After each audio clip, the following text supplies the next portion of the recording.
तो हम लोग स्टार्ट करते हैं यहाँ पर ह्यूमन फिजियोलॉजी, और ह्यूमन फिजियोलॉजी का फर्स्ट चैप्टर है डाइजेशन एंड एब्जॉर्प्शन। चैप्टर के केस में तुम्हें बेसिकली समझना है कि जो भी फूड हम कंज्यूम कर रहे हैं उस फूड को हमने डाइजेस्ट कैसे किया और उस फूड का एब्जॉर्प्शन कैसे हुआ। Physiology is a science to study, or it is a science that seeks to explain the physical and chemical mechanism that are responsible for physical and chemical mechanism that are responsible for progression of life, या आप बोल सकते हो development and progression of life. अपनी body में digestive system का एक specific role है, अपनी बॉडी में रेस्पिरेटरी सिस्टम का एक स्पेसिफिक रोल है, सर्कुलेटरी सिस्टम का एक स्पेसिफिक रोल है, सर्कुलेटरी सिस्टम के बाद एक्सक्रीटरी सिस्टम का, एक्सक्रीटरी के बाद नर्वस सिस्टम का, नर्वस सिस्टम के बाद एंडोक्राइन, रिप्रोडक्टिव, इम्यून सिस्टम, जितने भी सिस्टम है सभी का एक स्पेसिफिक फिजियोलॉजिकल रोल है। अगर ये सभी अपने रोल को प्रॉपरली एग्जीक्यूट कर रहे हैं तभी हम सरवाइव करेंगे। इनमें से किसी एक सिस्टम को फेल करो, देखो धीरे धीरे सभी फेल होने लगेंगे। इसमें से पहले फिजियोलॉजिकल पार्ट को हमें समझना है। यहाँ पर इस डायग्राम में, डायग्राम विजिबल है सभी को? रिप्लाई करो। Yes sir. इस डायग्राम में देखो Yes, एक sir. डाइजेस्टिव सिस्टम है। इस डायग्राम में जो ये रो शो कर दिया है, ये रो क्या हो जा रहा है? ब्लड वेस्कुलर सिस्टम जो हार्ट से चल रहा है। इस डायग्राम में यहाँ पर किडनी शो कर दिया गया है जो एक्सक्रीटरी वेस्ट को बॉडी से बाहर निकालेगा। इस डायग्राम में endocrine system, nervous system, respiratory system और जितने भी मस्कुलोस्केलेटल सिस्टम, रिप्रोडक्टिव सिस्टम, सभी सिस्टम शो किए। तो ये जितने भी सिस्टम है, इंटेगुमेंट्री का मतलब क्या होगा? स्किन। स्किन सभी को कवर करता है ना, तो सबसे बाहर की तरफ जो कवरिंग है वो है स्किन। तो ये सभी सिस्टम एक दूसरे से इंटरलिंक है। इसी इंटरलिंकिंग की स्टडी को बोलते हैं फिजियोलॉजी। समझ में आया फिजियोलॉजी का मतलब?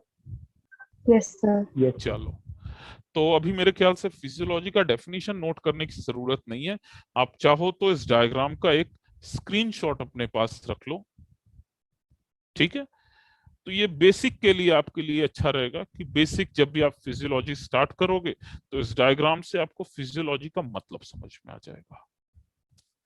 तो हम लोग बात यहाँ पर कर रहे थे डाइजेशन एंड एब्जॉर्प्शन की। ये मैं जो लिख रहा हूँ ये बहुत ज्यादा छोटे तो नहीं हो जा रहे हैं? विजिबल है? Yes, sir. चलो, यस सर। तो digestion and absorption. Digestion and absorption के केस में याद रखना कि जब भी आप कोई फूड कंज्यूम करते हो, सपोज ये ग्रीन कलर का जो बॉल शो कर दिया है ये फूड है, तो इस फूड में कई चीजें हो सकती हैं। इस फूड में हो सकता है प्रोटीन हो, इस फूड में हो सकता है कार्बोहाइड्रेट हो, इस फूड में हो सकता है फैट हो, लिपिड के फॉर्म में फैट हो, और इस फूड में डीएनए या आरएनए भी हो सकता है। क्यों डीएनए आरएनए होगा? क्योंकि जो भी फूड तुम कंज्यूम कर रहे हो वो एनिमल या प्लांट से आ रहा है, तो डीएनए आरएनए भी होगा। इसके साथ साथ इस फूड में कुछ ऐसी भी चीजें होंगी जिसे डाइजेस्ट करने की जरूरत नहीं है, तुरंत एब्जॉर्ब कर लो, लाइक वाटर। इस फूड में विटामिन्स होंगे, इस फूड में मिनरल्स होंगे। तो ये जो चीजें मैंने ब्लैक कलर से शो किया, ये ऐसे मटेरियल्स हैं जिनको तुम्हें एब्जॉर्ब कर, मीन्स डायरेक्टली क्या कर लेना है? एब्जॉर्ब करना है, उनको डाइजेस्ट करने की जरूरत नहीं है। तो जब तुम ये फूड कंज्यूम करोगे तो जो जो चीजें तुमने बड़ी बड़ी कंज्यूम की हैं, like protein, carbohydrate, fat, RNA, DNA, इसे तो ब्रेक करोगे ही, और उसको ब्रेक करने के लिए तुम्हें किसकी हेल्प चाहिए? एंजाइम की। इसको ब्रेक करने के लिए तुम्हें किसकी हेल्प चाहिए? एंजाइम की। एंजाइम की हेल्प से तुम इन चीजों को ब्रेक कर दोगे। प्रोटीन को ब्रेक करोगे तो तुम्हें पता होगा protein is a polymer of amino acid, तो अमाइनो एसिड मिलेगा।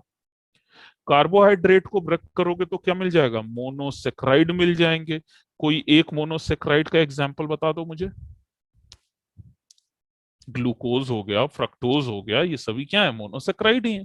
तो कार्बोहाइड्रेट को ब्रेक करोगे, मोनोसेक्राइड मिलेगा। फैट को ब्रेक करोगे, फैटी एसिड मिलेगा। तो मोनोसेक्राइड मतलब? मोनोसेक्राइड मतलब जैसे ग्लूकोज है, गैलेक्टोज है, ये सभी डिफरेंट शुगर है ना, तो ये सभी मोनोमर है। और पॉलीसेक्राइड का मतलब लॉन्ग चेन। अगर आपको लॉन्ग चेन और मोनोमर नहीं समझ में आया तो इसके लिए बस इस तरह से याद रखो कि सपोज ये एक मोतियों की माला है। ये जो रेड कलर से मैं बना दे रहा हूं, ये एक छोटा सा मोती है, और इन मोतियों की माला को मुझे एक साथ रखना है।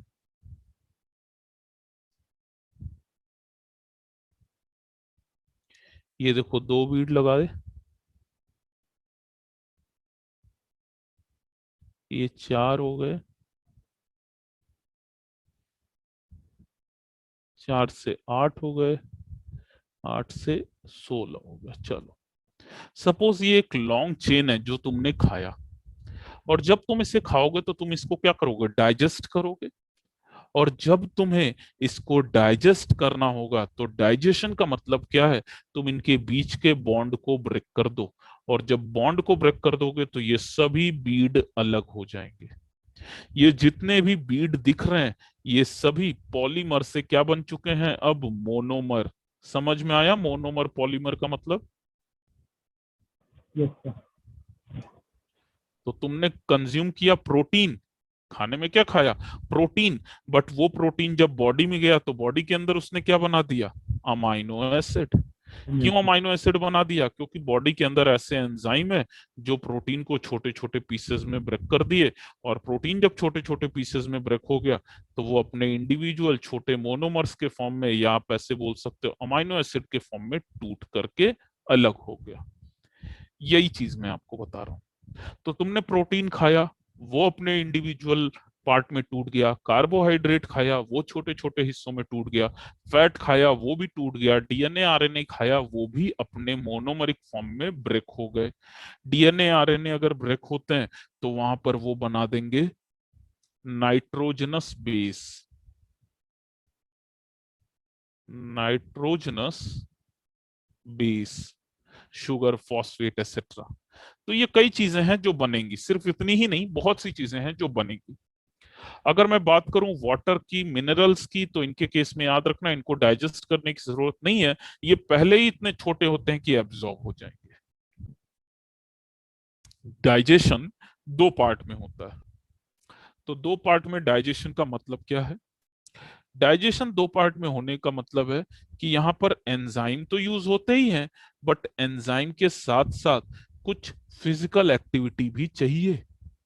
अब फिजिकल एक्टिविटी क्या होगी? बचपन से ही तुमने सुना होगा अपने घर में कि हमेशा जब भी फूड कंज्यूम करो या खाना खाओ तो उस समय उसको प्रॉपरली च्यू करके खाना चाहिए। क्यों च्यू करके खाना चाहिए?